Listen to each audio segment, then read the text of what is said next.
ဒီနေ့မှာတော့တင်မာအကြောင်းနဲ့ဝေရလုံးကိုဆွဲတဲ့အခါမှာနစ်နာခြင်းမျိုးပါထည့်ပေါင်းပြီးဆွဲလို့ရတယ်ဆိုတဲ့အကြောင်းကိုဆွေးနွေးမြောက်လို့မှာဖြစ်ပါတယ်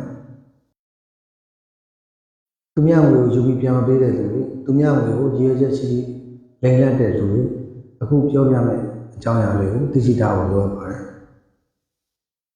တင်မာနစ်နာကြောင်းနဲ့ဝေရလုံးကိုဆွဲတဲ့အခါမှာနစ်နာသူတရလိုအနေနဲ့ယူထားတဲ့ငွေပြင်နစ်နာခြင်းကိုထည့်ပေါင်းပြီးဆွဲရလို့ရှိပါတယ်ဥပမာ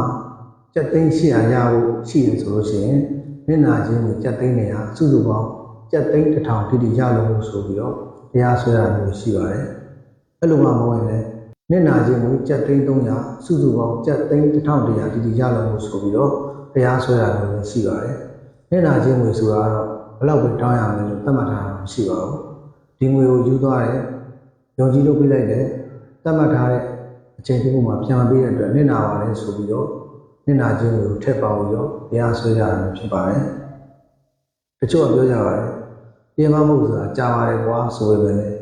အချိန်တစ်ခုကိုရောက်ရင်တော့သူများကိုယူထားမှန်တော့ပြန်ပေးရမှာဖြစ်ပါတယ်ဒါကြောင့်ဝင်ယူပြီးတော့ပြန်မပေးတဲ့အခါမှာနစ်နာခြင်းကိုထည့်ပေါင်းပြီးတရားဆွဲတာမျိုးခံရနိုင်တယ်ဆိုတဲ့အကြောင်းဝင်ယူပြီးပြန်မပေးရတဲ့လူတွေ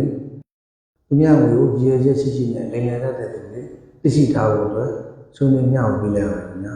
အားလုံးကိုကျေးဇူးတင်ပါတယ်ကျွန်တော်တရားလွတ်တော်ရှင်လေးဦးကျော်သူဖြစ်ပါတယ်နောက်ထပ်ဗီဒီယိုမှာကျွန်တော်တို့ပြန်လည်ဆုံတွေ့ကြပါမယ်ခင်ဗျာ